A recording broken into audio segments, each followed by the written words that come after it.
अभी तक अपन ने क्या क्या पढ़ लिया था? अपन बंगाल को पढ़ रहे थे, बंगाल के नवाबों के बारे में पढ़ रहे थे कि अंग्रेजों के आने से पहले बंगाल की क्या क्या स्थिति थी।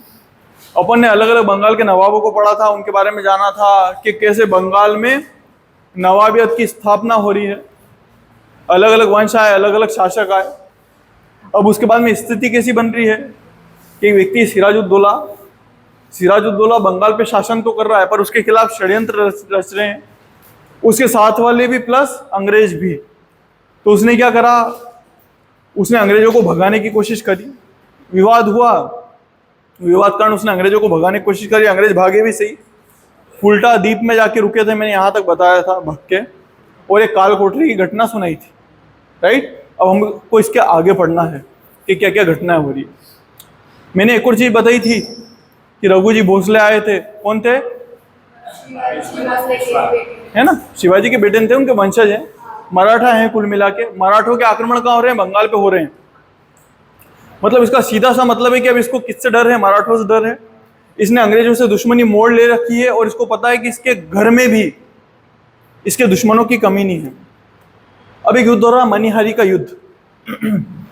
कौन सा युद्ध हो रहा? मनिहारी का युद्ध।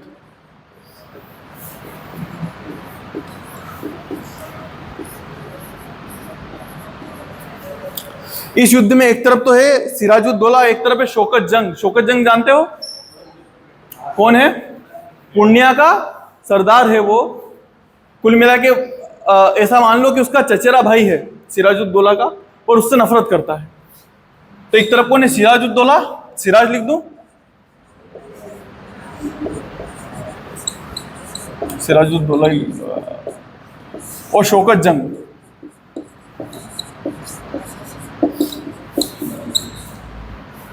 ये बहुत अच्छी रणनीति थी किसकी? सिराजुद्दौला की। सिराजुद्दौला ने सोचा कि अपन ने अंग्रेजों को हरा दिया है, अच्छा मौका है कि अपने आसपास जो विरोधी लोग हैं, अपने घर के ही जो विरोधी लोग हैं, उनको अभी अपन हटा देते हैं, खत्म कर देते हैं। तो उसने मनिहारी के युद्ध में किसको हरा दिया है? शौकत जंग को हरा दिया। शौकत जंग को हराने के बाद में उसको गिरफ्तार भी कर लिया। अब एक और व्यक्ति कौन थी इसकी दुश्मन? इसकी मौसी घसीटी बेगम।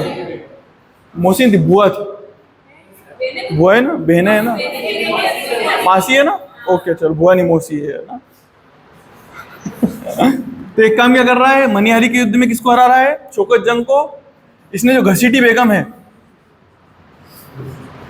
बेगम, उसको क्या कर दिया? गिरफ्तार। अच्छा कर रहा है, दोनों अच्छे कदम हैं, पर अब इसको थोड़ा सा डर लग रहा है कि यार अब आगे क्या करें। एक तो अंग्रेज इसके खिलाफ हैं, इन लोगों को चलो इसने नियंत्रण में कर लिया है। मराठों का आक्रमण हुआ था, अब इसको मराठों से डर लग रहा है कि ऐसा नहीं हो कि मराठे वापस आक्रमण करें और इसी बीच में अंग्रेज आक्रमण कर दें। अगर इकट्ठे आक्रमण होंगे तो इससे संभलाएगा नहीं। तो ये क्या कर रहा है?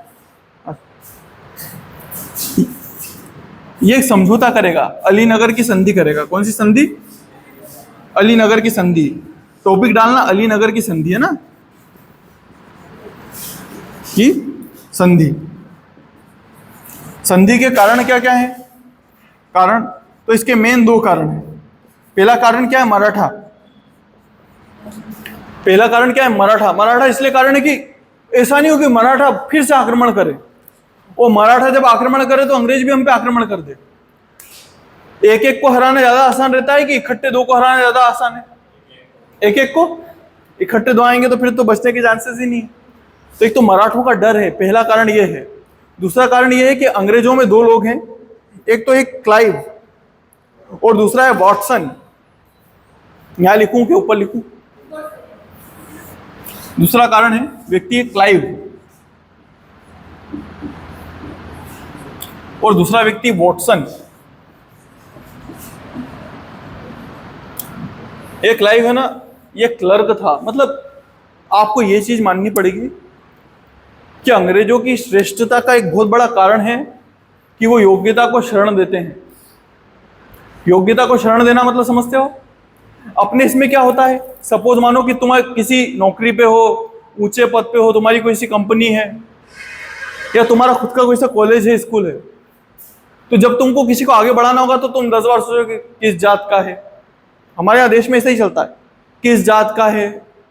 फिर अगर दक्षिण भारत में चले जाओ तो वो ये सोचेंगे कि यार हमारी भाषा आती है कि नहीं आती है, हमारे साथ का है कि नहीं है, समझते हो, सुंदर है कि नहीं है, करते हैं अपने इसमें, हमेशा देखते हैं। पर क्लाइव ऐसा व्यक्ति है कि एक छोटा सा क्लर्क है, ऐसी छोटी मोटी नौकरी करता है, पर वो इतना ज्यादा योग्य है कि उसको अंग्रेज अधिकारी बना देते हैं अपना सेना का, और इसके नेतृत्व में पूरी थल सेना भेज रहे हैं। और वॉटसन के नेतृत्व में क्या भेज रहे हैं, जल सेना। अब आप कुछ समझने की कोशिश करो कि सिराजुद्दौला है, सिराजुद्दौला को किसी ने सूचना दी है कि मराठे कभी भी आक्रमण कर सकते हैं। फिर एक और आदमी आया और सूचना देके जा रहा है कि क्लाइव और वॉटसन दोनों आ रहे हैं, एक जल सेना लेके आ रहा है, एक थल सेना लेके आ रहा है। तो सिराजुद्दौला के दिमाग में आएगा, थोड़ा घबराहट तो होगी ना, बस अब जाने वाला है ताज। तो सिराजुद्दौला क्या करता है कि मराठों का तो देखो कोई इलाज नहीं है। मराठों का इसलिए इलाज नहीं है कि मराठे अपनी शक्ति के चरम पे हैं, उनको जिसका बिगाड़ना होता है बिगाड़ रहे हैं। पूरे राजपूताना को रोंद के रख दिया उनने। दिल्ली ऐसा लगता है कि उनके कदमों के तले बैठी हुई है। दक्षिण में जब इच्छा होती निजाम को हरा रहे हैं वो जाके। यहां तक कि जो कर्नाटक के अंदर कौन था, अली, कौन इसके टीपू सुल्तान के पिताजी का नाम क्या था, जो टीपू सुल्तान के पापा हैं उनको भी हरा रहे हैं बार बार। मतलब इनकी मराठों ने इस समय पे पूरे भारत को रोंद के रख दिया, ऐसी स्थिति थी। तो उनको तो वैसे भी नहीं हरा पाते, अब किससे बातचीत कर सकते हैं, तो इनसे बातचीत कर सकते हैं। ऐसी स्थिति में एक संधि हो रही है जिसका नाम क्या है, अलीनगर की संधि। अलीनगर नाम कैसे पड़ा, तो मैंने आप लोगों को बताया था कि एक जगह है कलकत्ता। कलकत्ता पे जब इसने कब्जा करा सिराजुद्दौला ने, तो उसने कलकत्ता का नाम काहे पे रख दिया, अपने नाम पे रख दिया, अलीनगर कर दिया। अंग्रेजों को भगाया था उसने कलकत्ता से, तो जब कलकत्ता से भगाया तो अपने नाम पे कर दिया कलकत्ता। क्या इनके नाम को क्यों रहने दूं, मैं मेरे नाम पे कर लेता हूं। तो इसने क्या किस नाम पे कर लिया, अली के नाम पे कर दिया। तो अलीनगर की संधि कहलाती है, कलकत्ता की संधि थी कुल मिला के। यहां तक बात आई समझ में, कोई डाउट है क्या बेटा, आगे बढ़े। अब देखिए संधि में क्या क्या है, किन से संधि कर रहे हैं, इनसे संधि कर रहे हैं ना। संधि में पहली चीज ये बोली है, इन्होंने एक ही चीज बोली अंग्रेजों ने कि हमको क्या चाहिए था, हम किले बना रहे थे, आपने हमको किले बनाने से रोका इसलिए लड़ाई हो गई। तो पहली काम तो एक और हमको किले बनाने की इजाजत देते। इन्होंने बोला है इजाजत, पहली इजाजत क्या की, किले बनाने की इजाजत। अंग्रेजों को क्या मिल गई, किले बनाने की इजाजत। पर अंग्रेजों ने एक चीज और बोली कि किले तो बना सकते हैं पर सिर्फ हम ही बना सकते हैं, दूसरा कोई यूरोपीय नहीं बनाएगा। दूसरा कोई यूरोपीय नहीं बनाएगा मतलब सीधी सी बात है कि ना तो फ्रांसीसी बनाएंगे ना ही पुर्तगाली बनाएंगे। बात आ रही है समझ में बेटा, मैंने क्या बोला अभी,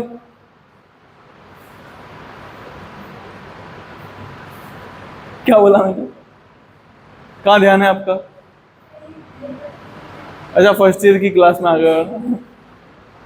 मैसेज आया था आज ग्रुप में ऐड हो, मैसेज डाला आज मैंने, क्या आज क्लास है आपकी। सब बोल रहे थे कि खड़े हो जाओ। हाँ खड़े हो जाओ ना, मतलब खड़े होके बात करो ना, बैठे बैठे कौन बात करता है बेटा सर से, है ना। इतने मैनर्स अपने में होना चाहिए, नहीं होना तो मैं सिखा दूंगा। क्लासेस रेगुलर लगती है बेटा, पर जब मैसेज डालता हूँ ना तभी लगती है। अब होता क्या है कि यहाँ पे अगर कोई चाहे तो रेगुलर ले सकता है फर्स्ट ईयर क्लास, क्योंकि उनके सेकंड थर्ड ईयर के बच्चे आते नहीं है, मेरे सेकंड थर्ड ईयर के भी आते हैं। अच्छा इनके सब्जेक्ट भी दो दो हैं, तुम्हारे भी दो सब्जेक्ट है ना, आइडियाज ऑफ भारत अलग है, एंशियंट इंडिया अलग है, इनके भी दो सब्जेक्ट है। थर्ड ईयर के 3 सब्जेक्ट हैं, तो टोटल कितने हो गए, 2 तुम्हारे, 2 सेकंड ईयर के हैं और 3 थर्ड ईयर के, कितने हो गए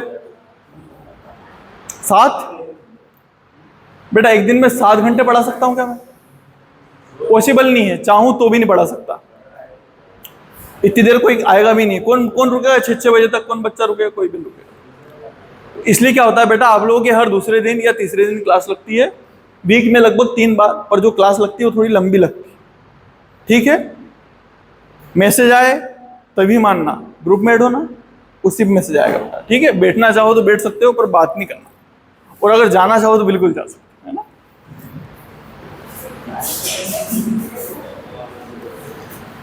होगा तो परसों लेंगे अगर छुट्टी नहीं रही तो, है ना। पहला क्या हो गया, किले बनाने का अधिकार। किले में क्या लिखोगे, क्या अंग्रेज तो बना सकते हैं पर दूसरी, मतलब कुल मिलाकर दूसरी यूरोप की कंपनी नहीं बना सकती। मतलब ये तो एक एक जात के हैं ना, देखो ना, ये भी यूरोपियन है वो भी यूरोपियन है, तो ये क्या आपस में दुश्मनी है। ये क्या बोल रहे हैं, हाँ। खुश रहो बेटा, तुम आगे बढ़ो। अरे कोई बात नहीं, कि वो धोख नहीं लगा सकती क्या छोरी मेरे। बढ़े आगे। किले बना सकते हैं, कौन बना सकते हैं? फ्रांसीसी बना सकते हैं ना, सिर्फ अंग्रेज, कोई और यूरोपी नहीं। दूसरी चीज, सिक्के ढालना।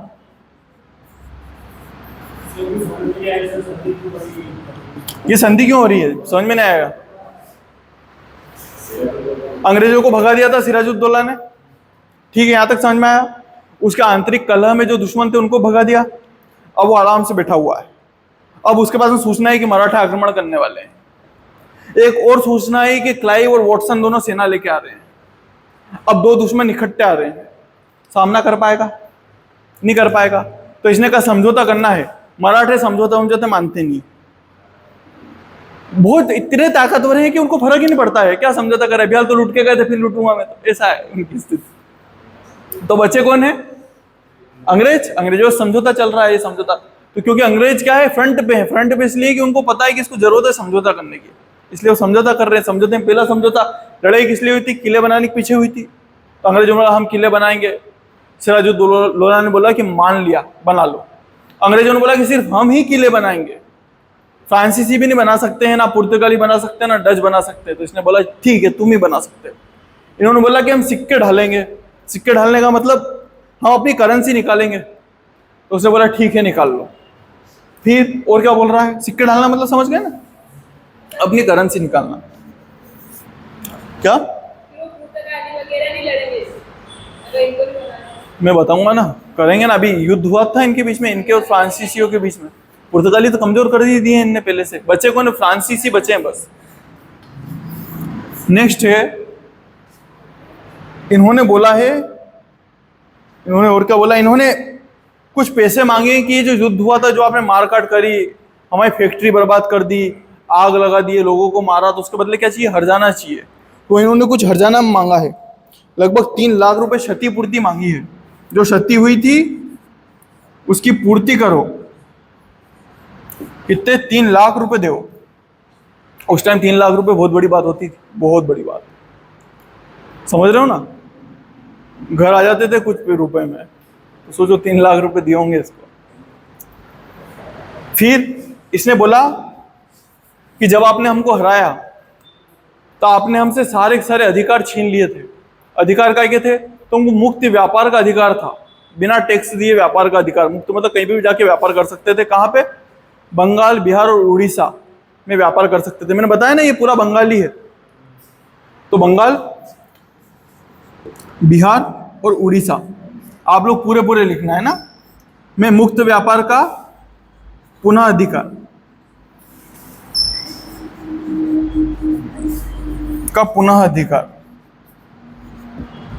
अधिकार समझ में आया यहां तक। क्यों संधि हो रही है, कोई डाउट है, पक्का पूछूं, डाउट है पक्का ना? कुछ बेटा कुछ कोई चीज समझ में नहीं तो पूछ लिया करो। ये पूछता है ना, अच्छी चीज होती है पूछना। समझ में आया ना, अंग्रेजों से समझौता करना इसकी मजबूरी है, इसलिए समझौता करने की कोशिश कर रहा है। ये समझौते की शर्तें हैं। एक और शर्त जो हमेशा हर युद्ध के बाद में होती है, अगर समझौता हुआ युद्ध के बाद में तो एक शर्त तो रहेगी ही सही, वो आप हर जगह जोड़ के लिख सकते हो। उस शर्त का नाम है अपने अपने क्षेत्र वापस कर देते हैं ज्यादातर, और एक और काम रहता है कि जो लोग पकड़े हैं युद्ध बंदी उनको वापस कर देते हैं। तो ये आप किसी भी युद्ध में जब आंसर राइटिंग करते हो तो ये लिख सकते हो युद्ध बंदी वापस कर दी है। जैसे अपन आपस में लड़े, तुम ये बीच से बांट लो, ये और ये आपस में लड़े हैं, लड़ाई समझौता हो गया। इसने क्या इनके दो लोगों को पकड़ लिया था, इन्होंने इन दोनों को पकड़ लिया था, तो जब समझौता होगा तो बोलेंगे ना कि हमारे लोग वापस कर दो यार, वैसा कुछ। आगे बढ़े, समझ में आ रहा है? अब एक व्यक्ति है जिसका नाम है अमीर चंद। क्या नाम है? जैसे नाम से लग रहा है ना अमीर, वैसे वो था भी अमीर, पर अमीर से ज्यादा क्या था? चालाक, बहुत चालाक। वो इतना ज्यादा चालाक था कि उसके दिमाग में आया कि यार ये लोग समझौता करे क्यों, मतलब क्या जरूरत है समझौता करने की। तो अमीर चंद क्या करता है कि अंग्रेजों के पास में जाएगा और अंग्रेजों को बोलेगा कि भैया समझौता मत करो, ये तो सिराजुद्दौला में दम वाली बात थोड़ी क्या है, खत्म है तो ऐसे ही। आप खत्म आदमी समझौता करने से अच्छा तो हटाओ ना इसको यार, आप राज करो, आप राज के लायक हो। ये सब बातें कौन बोल रहा है? अमीर चंद बोल रहा है। अच्छा, अमीर चंद जो है ना, अमीर चंद के समझौता है, मतलब समझौता मतलब व्यवहार है अंग्रेजों से भी, और जो सिराजुद्दौला के दुश्मन थे ना उसके परिवार के लोग जो अपने पहले पढ़े थे, अलग अलग घसीटी बेगम ने, जितने भी लोग थे, इनसे व्यवहार है, दोनों तरफ व्यवहार है। किसका? अमीर चंद का। तो दुश्मन का दुश्मन कौन होता है? दोस्त होता है। ये यही करेगा। अमीर चंद दोनों के पास में गया कि मैं अंग्रेजों से तुम्हारा समझौता करवा सकता हूँ, अंग्रेजों के पास में गया कि मैं जो सिराजुद्दौला के परिवार के लोग हैं या उसके आसपास के लोग हैं जो अच्छे ऊंचे पदों पे हैं, उनको मैं पहचानता हूँ, उनसे मैं आपका समझौता करवा सकता हूँ। तो इन दोनों ने पूछा होगा कि तेरे को क्या चाहिए? तो उसने बोला जितना खजाना लूटोगे, सिराजुद्दौला के पास जितना खजाना है उसका आधा लूंगा। क्या बोला? जितना खजाना है उसका आधा। अच्छा, जो भारतीय हैं वो तो सीधे हैं, उन्होंने हाँ कर दी कि आधा तेरा, और जो अंग्रेज थे उन्होंने बोला हाँ दे देंगे, आधा चीन को दे देंगे, हो ऐसे करके। बस तू बातचीत तो करा हमारी, एक बार मिला तो सही। अमीर चंद ने बोला बेवकूफ समझता है क्या मेरे को, ऐसे ही मिला तो क्या, पहले संधि कर, पहले ऐसे लिखित में चाहिए मेरे को, लिखित में मांगते हैं ना अपन, लिखित में चाहिए कि जब भी ऐसी स्थिति बनेगी कि पैसे लेन देन की बात आएगी, आजा ना, आजा बैठ जा, बैठ सके तो बैठ जा, नहीं तो फिर क्लास होने के बाद में बात करते हैं। हाँ, क्लास के बाद में तेरी जैसी इच्छा। समझ रहे हो क्या हुआ? हाँ, पहले तुम राम राम कर लो है नहीं आपस में कि और क्या भाई कैसा है तुम लोगों के चक्कर में मेरे मन के विचार छूट जाते, पता है, जो मन में चल रहा होता है प्रोसेस वो एकदम रुक जाती है। यहां तक समझ में आया? कोई डाउट तो नहीं है? अमीर चंद क्या करने की कोशिश कर रहा, दोनों को भी समझौता करवाने की कोशिश कर रहा है, पर अमीर चंद ने अंग्रेजों को बोला कि पहले मेरे को लिखित में चाहिए। लिखित में कौन देंगे? ये दोनों देंगे। तो इन्होंने बोला हाँ ले ले लिखित में। वॉटसन थोड़ा समझदार ईमानदार आदमी है, तो क्लाइव वॉटसन के पास में जाता है और बोलता है कि एक काम करते हैं, इसको झूठा जाली पत्र बना के दे देते हैं। क्या करेंगे? ऐसी झूठी बना लेंगे, मैं भी साइन कर दूंगा, तू भी साइन कर देना, और इसके भी साइन ले लेंगे, असली पत्र नहीं रहेगा वो, और इसको अपन दे देंगे कि ले रख ले। और एक और पत्र रहेगा जिसमें अपने साइन रहेंगे और उन दुश्मनों के, मतलब जो तुम्हारे अपने नए दोस्त हैं उनके साइन रहेंगे, वो असली रहेगा, पर इसके साइन नहीं लेंगे, अमीर चंद के साइन नहीं लेंगे। ऐसे करके एक जाली और एक असली बना लेते हैं। वॉटसन ने मना कर दिया, बोले क्या धोखेबाजी की आदत नहीं है मेरी, मैं धोखेबाजी नहीं करता हूं, ईमानदार हूं थोड़ा। तो क्लाइव ने इसके भी साइन कर दिए, बोले कि मैं इसके भी साइन कर दूंगा, मेरे भी साइन कर दूंगा, और जो अमीर चंद्र है उसके भी साइन ले लूंगा। तो इसे दो थे, एक तो सफेद पत्र था, सफेद पत्र है ना, सफेद पत्र था, और एक लाल पत्र था, लाल ही था ना कि पीला था, लाल।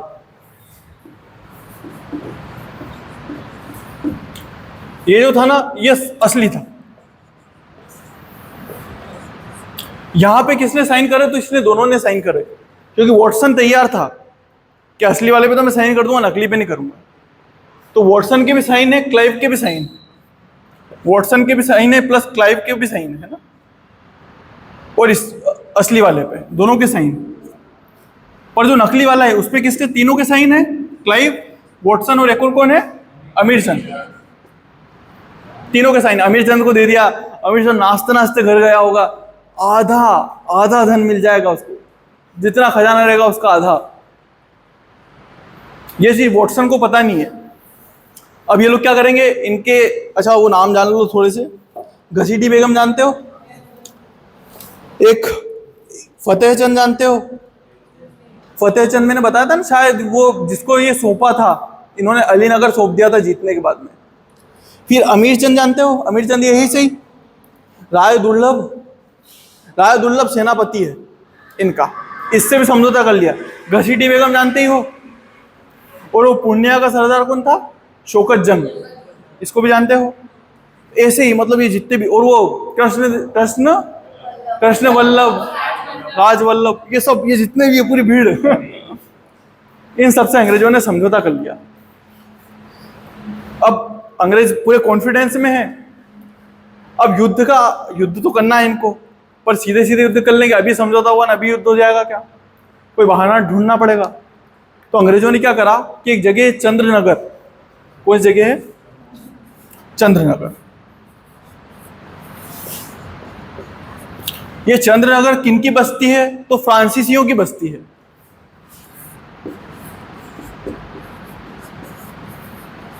यहां पे कौन रहते हैं? फ्रांसीसी रहते हैं। चंद्रनगर किसकी बस्ती है? तो फ्रांसीसियों की। ध्यान रखना, कोई मिलाने को आए ना कि कौन सी किसकी बस्ती है, तो तुम लोग पता होना चाहिए चंद्रनगर किसकी बस्ती है? फ्रांसीसियों की। श्री रामपुर जो बस्ती थी वो किनकी थी? तो वो इनकी रहेगी, पुर्तगालियों की। श्री रामपुर ही बोलते, श्री रामपुर ही बोलते, तो वो किनकी रहेगी? पुर्तगालियों। इसे मिलाने के लिए आता है। अंग्रेजों ने क्या करा कि उनको बहाना चाहिए था लड़ने के लिए, उन्होंने चंद्रनगर पे आक्रमण कर दिया। तो सिराजुद्दौला बोला कि यार तुम मेरे साम्राज्य में किसी पे आक्रमण करोगे मेरे रहते हुए, ये वैसा ही है कि मेरे रहते हुए तुम लोग आपस में मारपीट कर लो,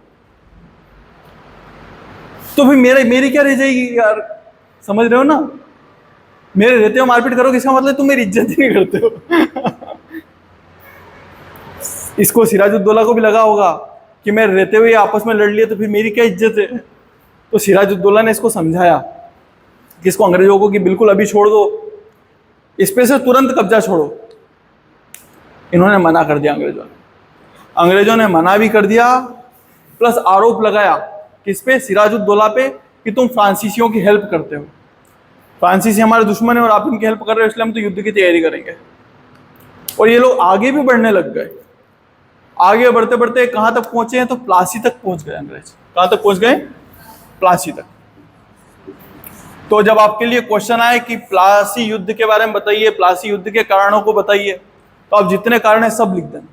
जब मैंने बताया ना अभी समझौता हुआ है, अमीर चंद ने समझौता करवाया है, उसके बारे में लिखना। पहले का बैकग्राउंड लिख सकते हो कि क्या क्या हुआ था, कैसे इस सिराजुद्दौला के खिलाफ कौन कौन लोग थे। फिर ये लिखना कि तत्कालीन कारण क्या था। तो तत्कालीन कारण यह था कि चंद्रनगर पर आक्रमण कर दिया था किसने? अंग्रेजों ने। जब सिराजुद्दौला ने मना करा कि चलो छोड़ो, तो भी अंग्रेजों ने क्या बोला कि नहीं छोड़ रहे, और अपनी सेनाएं लेके कहां तक आ गए थे? तो प्लासी तक आ गए थे। प्लासी के बारे में जान लो कि आम का मैदान है यहाँ पे, अच्छा सा, वहां पे युद्ध होगा। आम खाते खाते युद्ध किया जा सकता है। आम का मैदान था ये। और नादिया जिले में भागीरथी नदी के तट पे, जिले का नाम क्या है? नादिया। ये सब कंपटीशन के एग्जाम के हिसाब से इंपॉर्टेंट है। जब बीए में लिखोगे तो इतना जरूरी नहीं है, कहानी याद रखना बस, है ना। नादिया में भागीरथी नदी के तट पे, भागीरथी नदी के तट पर, इसके तट पे युद्ध की तैयारी हो गई है, दोनों तरफ सेनाएं आ गई है।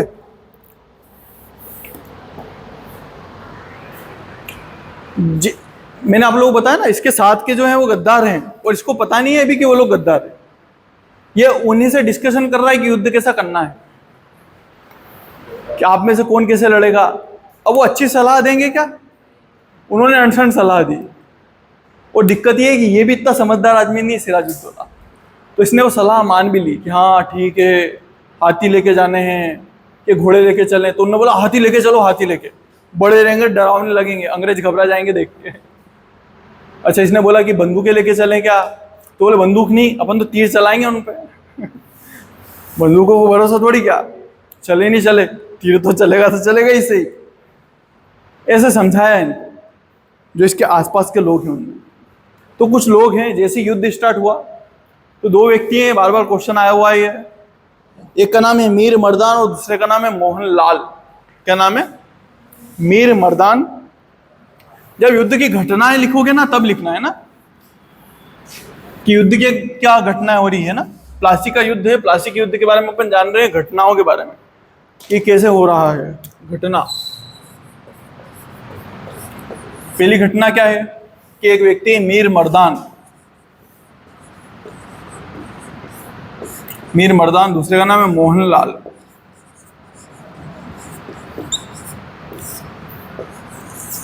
ये दोनों इसके परम सेवक हैं, पक्के सेवक, मतलब ऐसे झूठे नहीं है। उनकी श्रद्धा है किसमें? सिराजुद्दौला में, मतलब ईमानदार है। तो युद्ध जैसे स्टार्ट होता है, मीर मर्दान मारा जाता है। स्टार्ट हुआ, मीर मर्दान मर गया, और बीच युद्ध में कौन मर गया? मोहन लाल। मतलब जो इसके भरोसेमंद सेनापति थे वो दोनों शुरुआत में और बीच में मारे गए। अब जो सेनापति आ रहा है उसका नाम है मीर जाफर और राय दुर्लभ।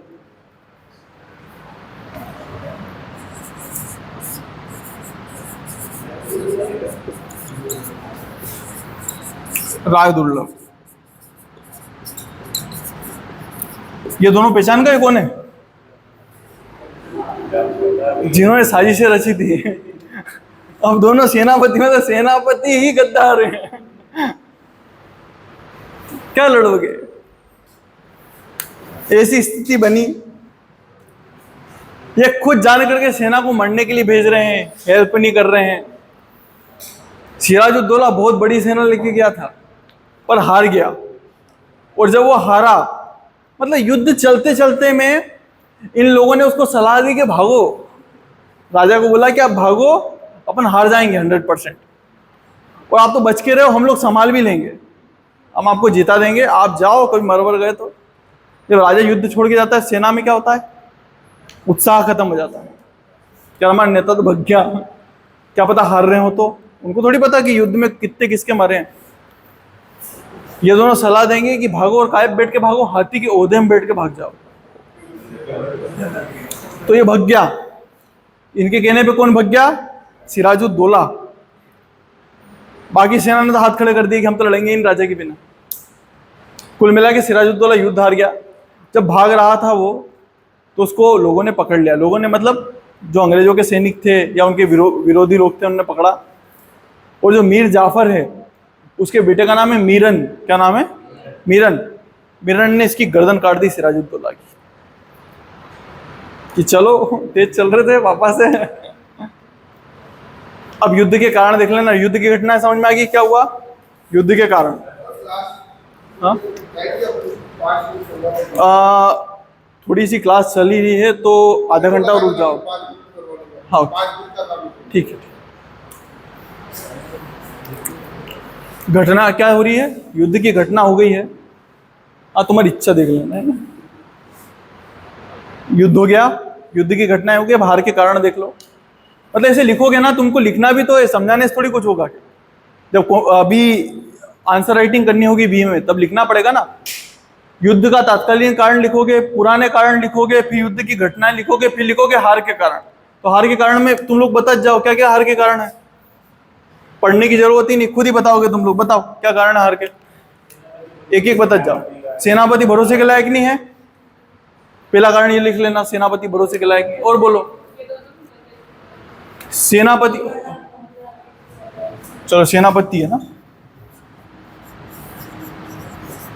दूसरा कारण हाँ, उसके भरोसेमंद का शुरुआत में ही मारा जाना। और बोलो।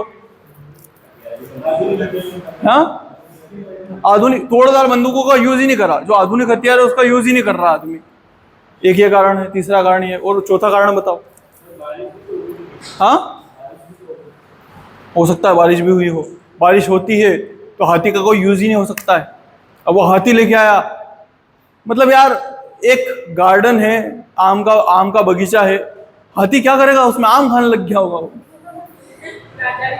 हाँ, आप हाथी को कहाँ, जो सपाट मैदान हो वहां लेके जाओ यार, ताकि वो दौड़ तो सके यार। हाथी को चलने की जगह नहीं मिल रही हुई, तो समस्या वाली बात है ना। हाथी यूज में नहीं आया, और ये हाथी लेके गया था घोड़ों की जगह। और बताओ। हाँ, भग गया, बीच युद्ध में चला गया। और बताओ। ये सब लिख लोगे ना पॉइंट बना के। ये चाहता था फ्रांसीसियों के अच्छी हेल्प ले सकता था, समझ रहे हो ना। अंग्रेजों के दुश्मनों की अच्छे से हेल्प ले सकता था, पर इसने वो वाला काम भी नहीं करा। क्या?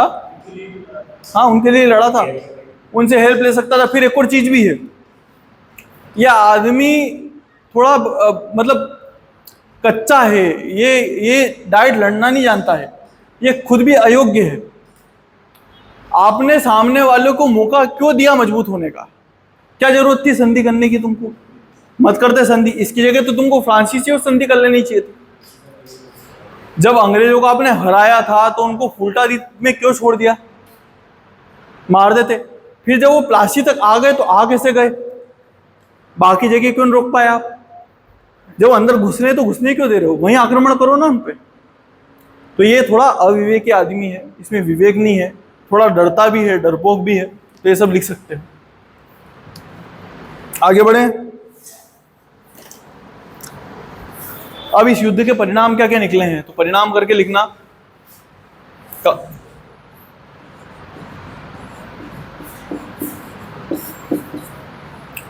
परिणाम, अंग्रेज जीत गए हैं, सिराजुद्दौला मारा गया है, जो मीर जाफर है उसको क्या बना दिया इन्होंने? नया नवाब। तो पहली चीज क्या होगी? पॉइंट नंबर 1 डालेंगे कि मीर जाफर क्या बन गया है? नया नवाब बन गया। मीर जाफर वही है जिसके बेटे ने किसको मारा है? सिराजुद्दौला को।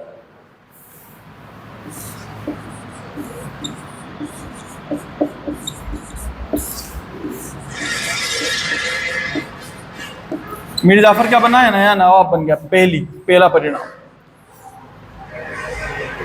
इसको किसने बिठाया है गद्दी पे?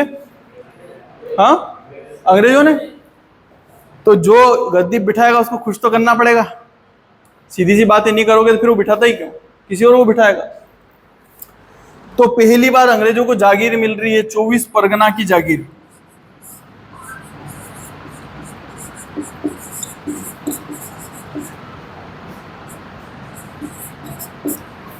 क्या मिली है? 24 परगना की जागीर मिल रही है। जागीर मतलब समझते हो ना? जमीन दे दी अंग्रेजों को कि तुम ही देखो अपने हिसाब से। अभी तक तो क्या था, सिर्फ व्यापार कर रहे थे, अब जमीनों पे भी कब्जा करने लग गए। पूरा परगना दे दिया इनको, मतलब तहसील सरी की, क्या से तुम्हारा। और क्या कर रहे हैं? तो मुक्त व्यापार की इजाजत दे दी, जो इसने छीनी थी सिराजुद्दौला ने, कि आप रखो, वापस से मुक्त व्यापार करो। दो और चीजें जो इंपॉर्टेंट है, एक तो ये अंग्रेज निजी व्यापार करने लग गए हैं।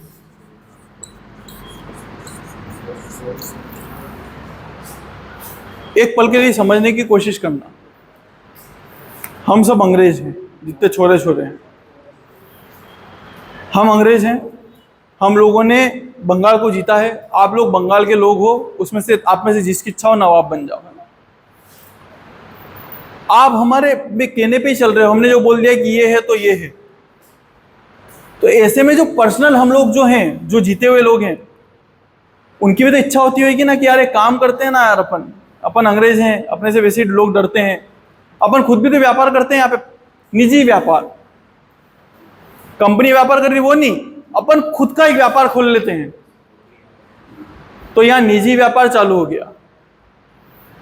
कंपनी तो तनख्वाह देती है ना, ये वैसा ही है कि मेरे को नौकरी पे रख रखा है, मैं यहाँ पे निजी क्या करूं, एक कोचिंग खोल लूं, मस्त। वो कंपनी से जो तनख्वाह की सो आएगी, इधर कोचिंग से भी आती रहेगी। तो वैसे ही ये लोग क्या कर रहे हैं, निजी व्यापार कर रहे हैं। ये पहली चीज थी जब अंग्रेज क्या करने लग गए, निजी व्यापार करने लग गए हैं। इस युद्ध के परिणाम स्वरूप अंग्रेजों को एक बात और पता चली कि मुगल बादशाह बहुत कमजोर है। मुगलों की कमजोरी क्या, कोई डाउट है? पक्का? मुगलों की कमजोरी कब पता चलेगा? अरे भारत पे राज किसका है? मुगलों का है, कहने के लिए तो है। तो जब किसी पार्ट पे जो भी तक पैसा देता था किसको, मुगलों को, उस पर अगर अंग्रेज कब्जा कर लेंगे और मुगल कुछ भी नहीं कर रहे हैं, मतलब वो कमजोर हैं, ये चीज इनको समझ में आ गई। अच्छा, इनने एक चीज और भी समझी अंग्रेजों ने, कि अगर इनमें फूट डाल सके अपन तो आराम से राज कर सकते हैं। बात आ रही समझ में? लिख लोगे? डाउट तो नहीं है? चीज समझ में आ रही है पक्का ना? क्या समझ में नहीं आ रहा बताओ?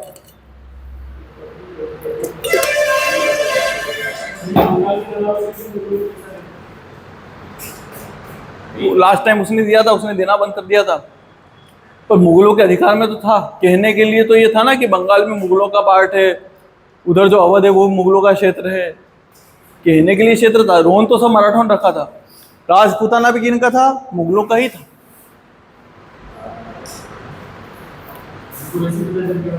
क्या?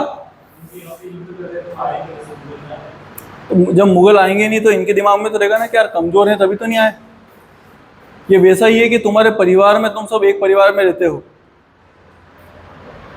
और जो परिवार का मुखिया है वो तुम्हारे दादाजी हैं, और दादाजी के 4 छोरे हैं, 4 छोरे में से एक छोरे को बहुत बुरा मारा लोगों ने, और ना तो तुम्हारे दादाजी रिएक्ट कर रहे हैं ना 3 छोरे रिएक्ट कर रहे हैं।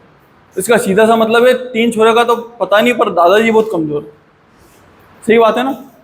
3 छोरे तो बांट चुके हैं, चलो जमीन तो उनका समझ में आता है, और दादाजी का तो हक में था ना सब। वैसी हालतें हैं। आगे बढ़े? मेरे को ऐसा क्यों लगता है पंखे नहीं चलना चाहिए दोनों आगे के?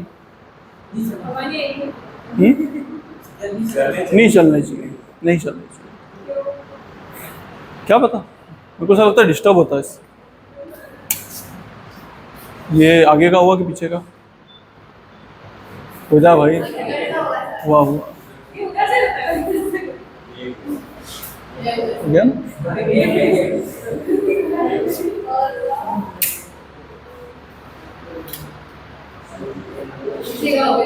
पिछला हो गया।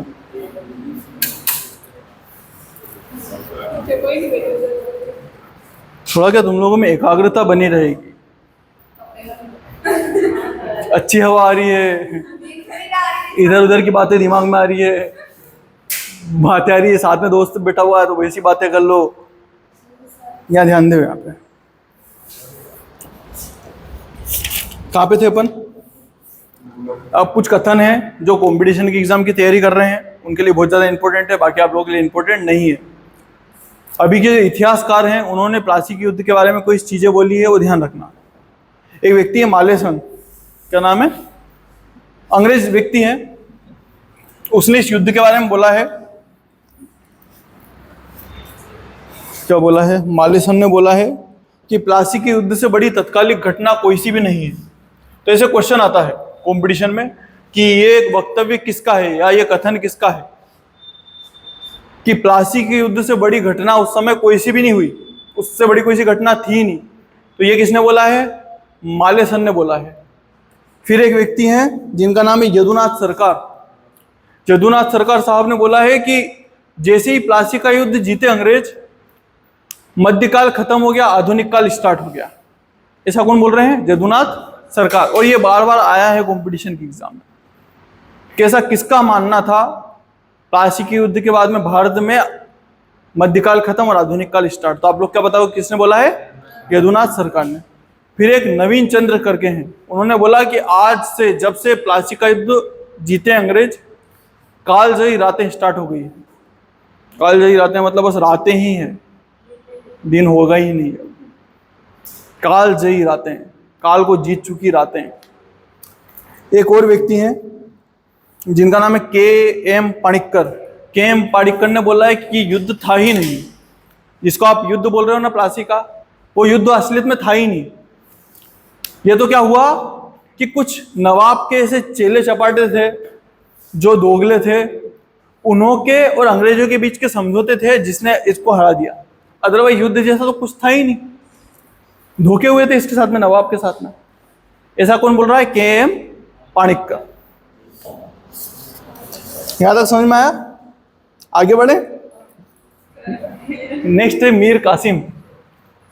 जब मेरे को लगने लग जाएगा ना कि तुम लोग बहुत अनुशासन में हो, तुम लोग की आवाज नहीं आ रही और तुम्हारा ध्यान टोटल यहाँ पे, मैं कुछ चालू कर दूंगा। पहले पहले कौन था यहाँ पे नवाब? सिराजुद्दौला। फिर कौन बना? मीर जाफर। अब क्या हुआ कि मीर जाफर से ये लोग जितना लूट सकते थे लूट लिया अंग्रेजों ने। लूट लूट के जब इसने हाथ खड़े कर दिए कि अब मेरे पास कुछ भी नहीं है देने के लिए, मीर जाफर ने तो उसको बोला भग यहां से, चल भाग। उसको भगा दिया और अब उसकी जगह एक व्यक्ति है मीर कासिम, उसको बिठा रहे हैं। तो मीर कासिम का इसका जो कार्यकाल है वो है 1757 से 60 तक, 1760 तक। और व्यक्ति जो आ रहा है मीर कासिम, उसका है 60 से 63 तक। लिख लेना है ना, मीर कासिम हेडिंग डाल के, मीर कासिम। नेक्स्ट नवाब कौन है? मीर कासिम। आवाज आनी चाहिए, कौन है? अच्छा है ना, पंखे के पीछे। 1760 से 63। अब तो बंद ही रखूंगा। मीर कासिम को बनाया शासक। अब ये गिफ्ट देगा, गिफ्ट के लिए ही तो बनाया है, तो गिफ्ट तो देगा। ये 3-4 जगह दे रहा है। एक वर्धमान है, एक मानिकपुर, एक चटगांव है। तीनों जगह दे दी, वर्धमान, मानिकपुर और चटगांव।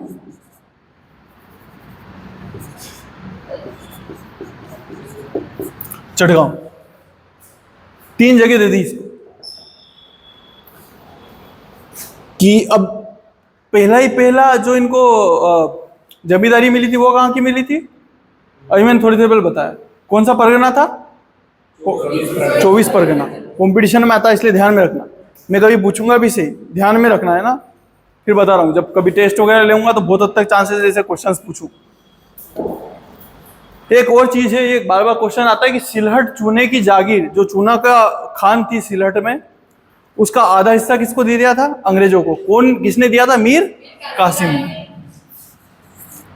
सिलहट ये शायद बिहार में है। चूने की खान थी यहां,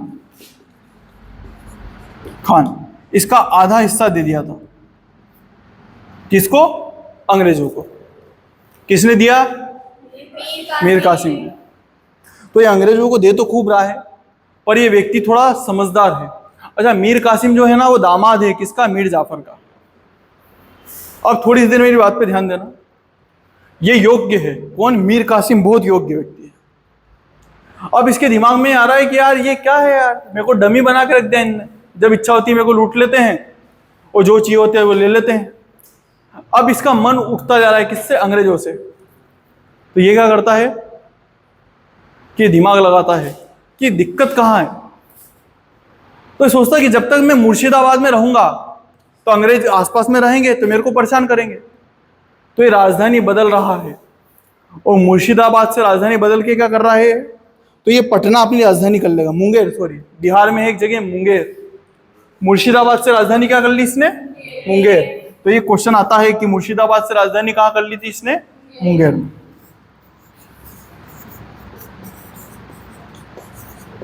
बात से कहा? मुंगेर में। यहां तक समझ में आया? अच्छा, इसने मुंगेर में राजधानी करी सो करी। इसने क्या करा? वहां पे तोड़दार बंदूक का कारखाना भी बना लिया। एक जर्मनी व्यक्ति था, उसका नाम था वॉल्टर रीड। वॉल्टर रीड, जिसको प्यार से बोलते थे समरू, उसका नाम था। अपने यहाँ वैसे प्यार से बोलते होंगे उसको समरू। उसका नाम क्या था? Walter read. उसको बोला कि तू क्या कर, तू तोड़दार बंदूकें बना। और एक और व्यक्ति है जिसका नाम है गुरगिल खान, ये अर्मेनिया का नागरिक था, इसको बोला कि तू सेना को प्रशिक्षण दे। दोनों मजबूत व्यक्ति थे। इसने बोला कि हम आपकी सेना को मजबूत बनाते हैं। अंग्रेजों को अच्छा लगेगा क्या? क्यों? क्या पता उसके खिलाफ उपयोग कर ले सेना को, फिर अंग्रेजों को यह भी अच्छा लगेगा हमसे दूर क्यों जा रहा है, तेरे दिमाग में क्या चल रहा है, क्या चाहता है, षड्यंत्र बना रहा है, ऐसा लगेगा ना अंग्रेजों को।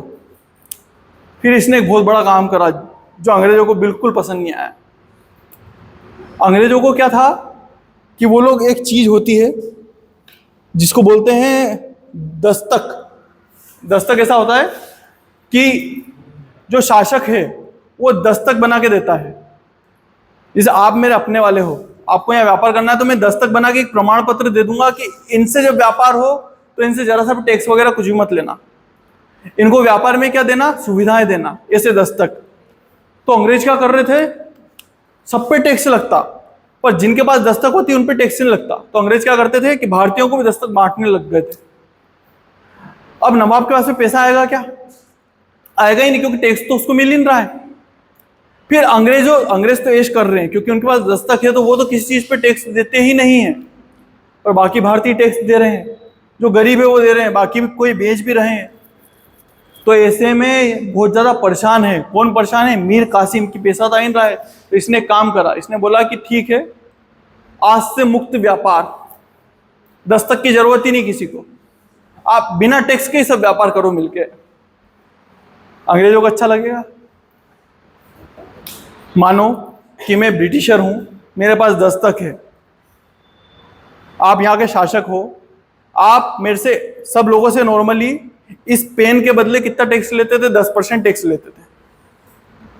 अगर मैंने 100 रुपए में पेन बनाया और इसने भी 100 रुपए में पेन बनाया, ये भारतीय व्यक्ति है, मेरे पास दस्तक है, आपने 10% टैक्स लिया, इससे मेरे से ले नहीं सकते हो। इसकी पेन कितने का हो गया? 110। मेरा पेन कितने का है अभी भी? किसका खरीदोगे? 100 वाला। तो मेरी बिक्री होती थी, पर जैसे आपने मुक्त व्यापार कर दिया, मतलब दस्तक की भी जरूरत नहीं है, अब मैं टैक्स लूंगा ही नहीं, तो क्या होगा? इसके भी कितने का हो जाएगा? 100 का। और मेरे पास कितने का है? 100 का। तो अब इच्छा वाला किसी से भी खरीद सकता है। नुकसान किसका हुआ, इसका कि मेरा?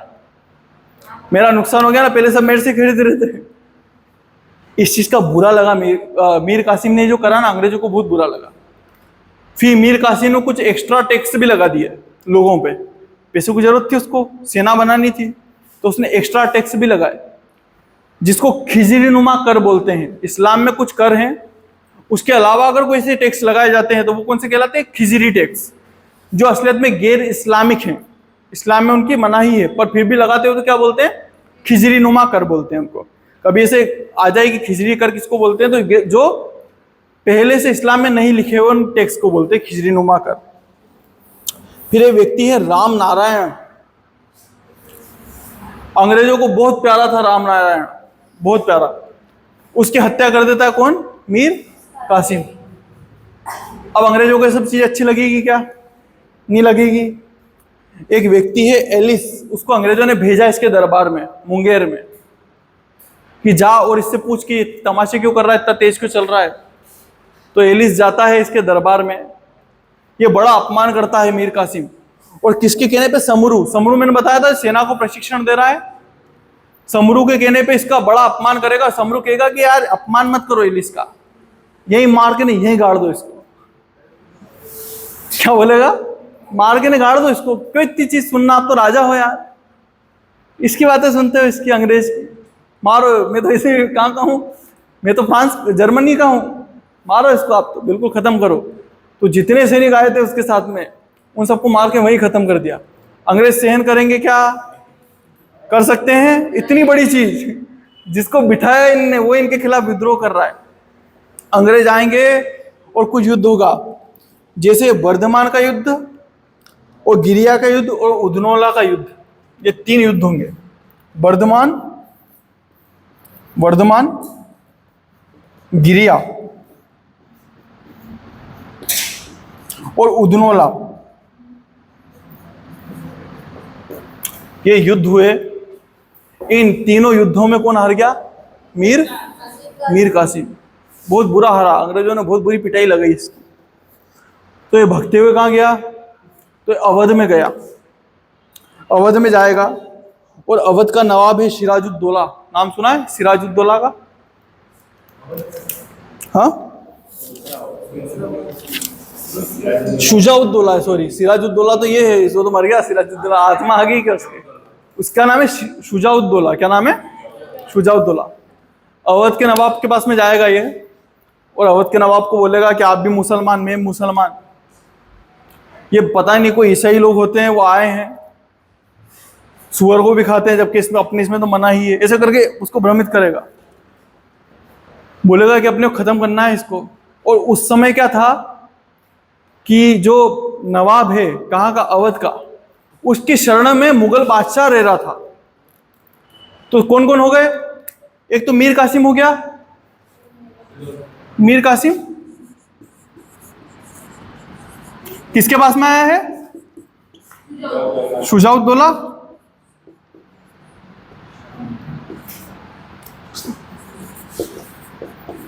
शुजाउद्दौला इसके पास में आया है, और इनके साथ में कौन रह रहा है शुरू से ही? शुजाउद्दौला के साथ में मुगल बादशाह। तो ये कितने हो गए? 3 हो गए।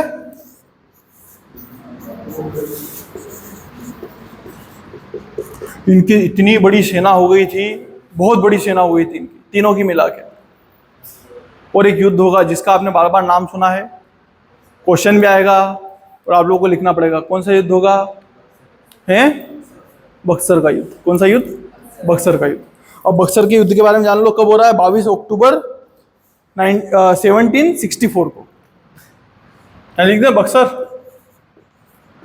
बक्सर का युद्ध हो रहा है 22 अक्टूबर 1764। क्या क्या हो गया? बर्थडे?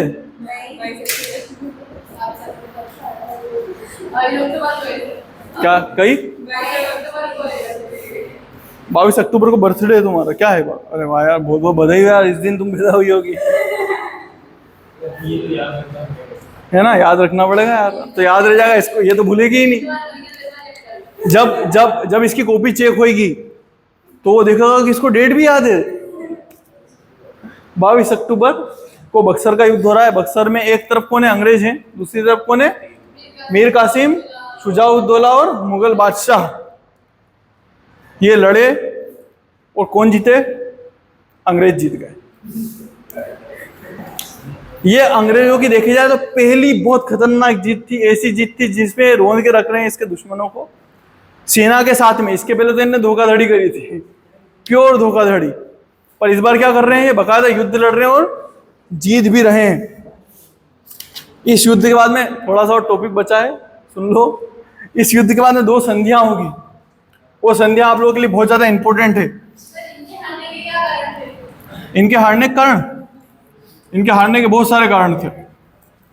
जो कारण इसके पहले के थे, एक तो ये योग्य नहीं है। आपने अभी भारतीय सेना देखी है?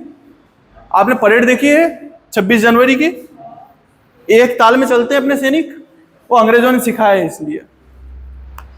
तो पहले की सेना कौन कैसे आ रहा था, किधर किधर से बुला लिए थे लोग, कोई भी उठ के आ जाता था, युद्ध कर लेते थे। कोई भी आ जाता था कैसे भी युद्ध करने के लिए।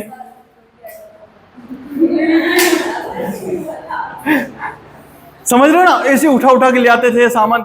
अलग अलग सामंतों की अपनी अपनी सेनाएं रहती थी, इनकी भी अलग अलग सेनाएं थी। इनको पता ही नहीं लड़ना किससे, किससे लड़ना है। पर अंग्रेजों ने जो जिन भारतीयों को भी अपनी सेना में रखा था ना, उनको अच्छा खासा प्रशिक्षण दिया था कि कैसे लड़ते हैं, कैसे संवाद करते हैं लड़ाई के बीच में। और इनके पास में हथियार भी आधुनिक थे, इनको लड़ना आता था कैसे। फिर इन्होंने जो आसपास के भारतीय राजा थे ना, उनसे समझौता करा था। जैसे एक व्यक्ति है बलवंत सिंह, उससे समझौता करा कि यार आपको आके लड़ना पड़ेगा यार, मुसलमानों के खिलाफ तो लड़ो, कम से कम हमारा साथ तो दो। तो बलवंत सिंह फट से आ गए कि हाँ चलो इनके खिलाफ तो लड़ लूंगा यार। ऐसे इन्होंने भारतीय राजाओं को भी इकट्ठा करा। तो ये कारण थे, अपनी सेना संगठित नहीं थी, आधुनिक नहीं थी, और इनकी थी, इसलिए लोग जीते। जीतने के बाद में 2 समझौते हो रहे हैं, बहुत ज़्यादा इंपॉर्टेंट है आप लोगों के लिए। दोनों का नाम एक ही है, इलाहाबाद की संधि। की संधि, ये इलाहाबाद की फर्स्ट संधि है, इलाहाबाद की सेकंड संधि है। फर्स्ट संधि किससे हो रही है? मुगल बादशाह से।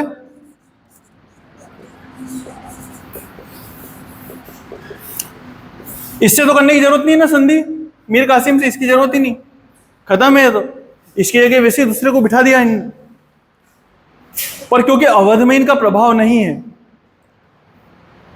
तो ये दो लोग जो इसको नए मिले हैं, जो इसके खिलाफ लड़ने के लिए आए थे, उनसे समझौता तो करना पड़ेगा, क्योंकि ताकतवर लोग भी हैं। पहला कौन है? मुगल बादशाह है। दूसरा कौन है? शुजाउद्दौला।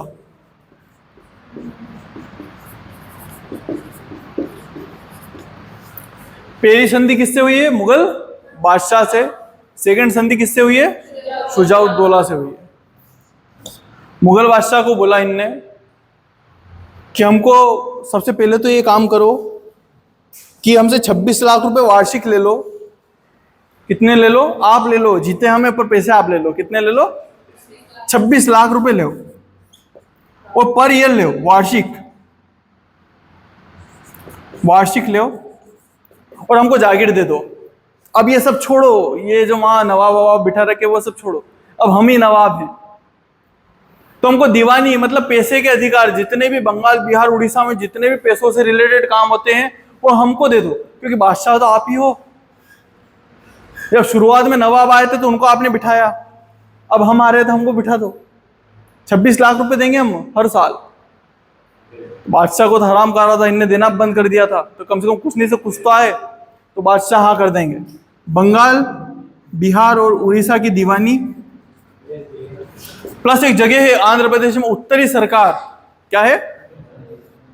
उत्तरी सरकार, ये जगह का नाम है ना, उत्तरी सरकार। जब मैं आप लोगों को फ्रांस और इंग्लैंड के युद्ध बताऊंगा ना भारत में, एंग्लो फ्रेंच वॉर या कर्नाटक के युद्ध, तो बताऊंगा उत्तरी सरकार कौन सी जगह है। ये पैरेलल चल रहा है। अभी इनके फ्रांस में युद्ध भी चल रहे हैं, मतलब फ्रांस में मतलब दक्षिण भारत में युद्ध चल रहा है, फ्रांस और इंग्लैंड के आपस में। उसका परिणाम ये निकल रहा है कि उत्तरी सरकार पे किसने कब्जा कर लिया है? इंग्लैंड ने। तो अब वो बोल रहा है कि उत्तरी सरकार का जिला भी हमको दे दो। किससे बोल रहा है? मुगल बादशाह से। समझ में आई बात? पूरा भारत है, ये भारत है ना, ये भारत का दक्षिणी भाग मान लो, है ना।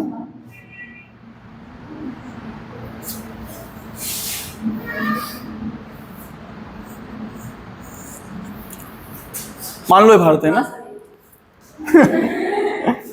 ये जगह तो वैसे भी इनने जीत ली, यहां फ्रांसीसियों की कोई मजाल नहीं है। यहां पे इनके आपस में लड़ाई चल रही है, फ्रांसीसियों की और अंग्रेज की। यहां पे दक्षिण में, यहां पे एक जगह उत्तरी सरकार। तो इन्होंने बोला कि भले ही झगड़ा इस जगह को लेके हुआ हो, पर ये जगह भी हमको दे दो, हमारा नाम कर दो, क्योंकि आप मुगल बादशाह हो, पूरे भारत के राजा हो, तो उत्तरी सरकार किसको दे दो? हमको दे दो। तो ये दो, पहला समझौता तो ये है कि उत्तरी सरकार और ये दे दो। दूसरी चीज ये है कि हम आपको एक जगह ऐसे ही दे रहे हैं, गिफ्ट कर रहे हैं। वो एक तो कड़ा है और दूसरा इलाहाबाद है। कड़ा और इलाहाबाद आपका किसको दे दिया? मुगल बादशाह को गिफ्ट दे दिया। कौन कौन सी जगह? कड़ा और इलाहाबाद। मुगल बादशाह भी खुश हुआ होगा यार। इलाहाबाद, हाँ, ये दोनों अंग्रेजों को, कौन अंग्रेज किसको दे रहे हैं? और ये मुगल बादशाह किसको दे रहा है? अंग्रेजों को। कितने रुपए के बदले? 26 लाख वार्षिक के बदले। अब मेरे को एक बात बताओ कि कड़ा और इलाहाबाद इसका थोड़ी क्या है? अंग्रेजों का, इसका थोड़ी है। ये तो इसका था, शुजाउद्दौला का। तो जब शुजाउद्दौला से समझौता होगा तो पहला शर्त क्या रहेगी कि कड़ा और इलाहाबाद किसको देगा तू? मुगल बादशाह को। मतलब हराने के बाद में इससे छीन के इसको गिफ्ट कर दिया। नहीं आई बात समझ में? मैंने बोला कि मुगलों को, मुगल बादशाह को अंग्रेज कड़ा और इलाहाबाद दे रहे हैं, पर देते तो वो है ना जो चीज आपके पास में हो। आप मेरे को क्या दे सकते हो? बोतल आपकी होगी तो दोगे। ये बोतल इसको गिफ्ट कर सकते हो क्या? क्यों नहीं कर सकते हो? क्योंकि मेरी है। तो तुम जो दूसरी समझौता कर रहे हो, क्योंकि ये कड़ा और इलाहाबाद किसके हैं? शुजाउद्दौला से। तो जब दूसरा समझौता होगा तो शुजाउद्दौला को बोलोगे कि तू कड़ाव इलाहाबाद गिफ्ट करेगा किसको, मुगल बादशाह को, क्योंकि हमने उसको बोला है कि हम गिफ्ट कर रहे हैं। ऐसा कैसे नहीं करेगा? अभी तो इसको बोलेंगे कि तू तेरी सेना भी हटा, अब सेना भी हमारी रहेगी अवध में। इसको ये तक बोलेंगे कि आज से हमारा एक रेजिडेंट रहेगा तेरे यहाँ पे। मैं बाद में पढ़ाऊंगा कि कौन कौन सी व्यवस्थाएं होती है, तो आप लोगों को बताऊंगा।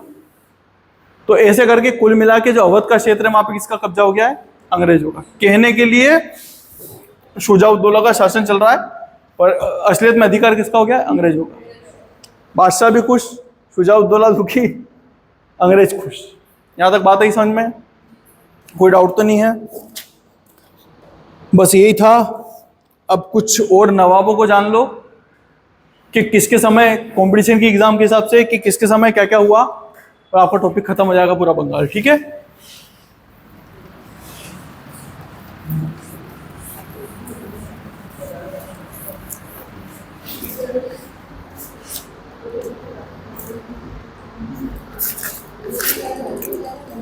मीर कासिम ने लगभग 63 तक रहा है ना मीर कासिम।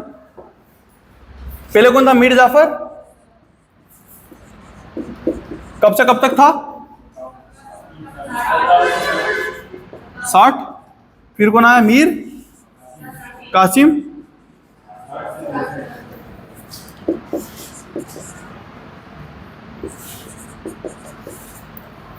फिर वापस इनने जब इसने धमाले करना चालू कर दी थी ना मीर कासिम ने, तो इसको हटा के और वापस इसको बना दिया था मीर जाफर को,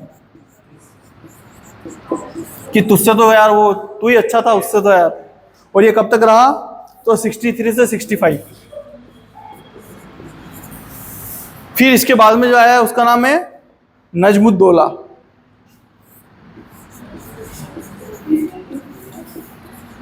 नजमुद्दौला, ये नजमुद्दौला है, ये है 65 से 66।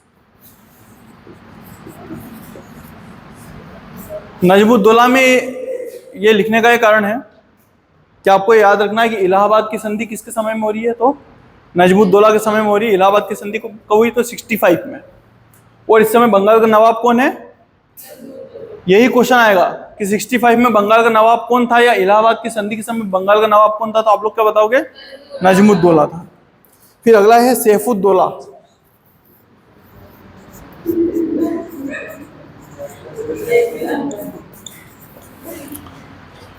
सैफुद्दौला 66 से 70 तक। और आखिरी था मुबारक उद्दौला।